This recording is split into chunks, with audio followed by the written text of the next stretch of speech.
ஆன்மீக நண்பர்கள் அனைவருக்கும் அன்பு கலந்த வணக்கங்கள். இன்றைக்கு நாங்கள் ஆன்மீகம் சம்மந்தமான பதிவில் பார்த்தீங்கன்னு சொன்னால், அருள்மிகு மலையாள தேவி துர்கா பகவதி அம்மனை பற்றி பார்க்கலாம் வாங்க. கோவை நவக்கரையில் அமைந்துள்ள அருள்மிகு மலையாள தேவி துர்கா பகவதி அம்மன் திருக்கோயிலின் சிறப்புகளை தான் நாம் இன்றைக்கு பார்க்க போகிறோம். மன அமைதியும் கிரகதோஷ நிவர்த்தியும் தேடும் பக்தர்களுக்கு ஒரு சிறந்த தலம்னே சொல்லலாம். அதாவது விருச்சிக மரம். ஆதிசங்கரர் இமயமலையிலே இருந்த பாத யாத்திரை வந்தபோது போற்றிய விருச்சிக மரம் இந்த தலத்திலேயும் உள்ளது. இந்த மரத்தை வழிபட்டால் பார்த்தீங்கன்னா சாட்சாத் சிவபெருமானையே தரிசித்த புண்ணியம் கிடைக்கும் என்பது ஐதீகம். மற்றது தோச நிவர்த்தி.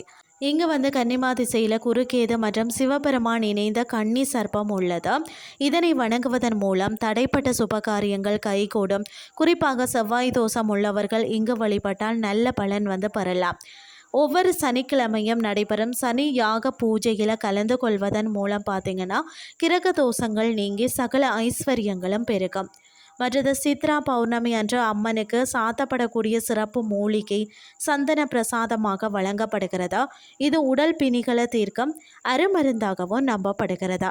மனமுருகி வேண்டுவோருக்கு மங்கள வாழ்வு தரும் மலையாள தேவி துர்கா பகவதியை வணங்கி அருள் பெறுவோம் என்று சொல்லி கூறிக்கொண்டு இன்றைய ஆன்மீகம் சார்ந்த பதிவை நிறைவு செய்து கொள்கிறேன். இதே மாதிரி மற்றொரு ஆன்மீகம் சார்ந்த பதிவோடு உங்களை சந்திக்கிறேன். நன்றி.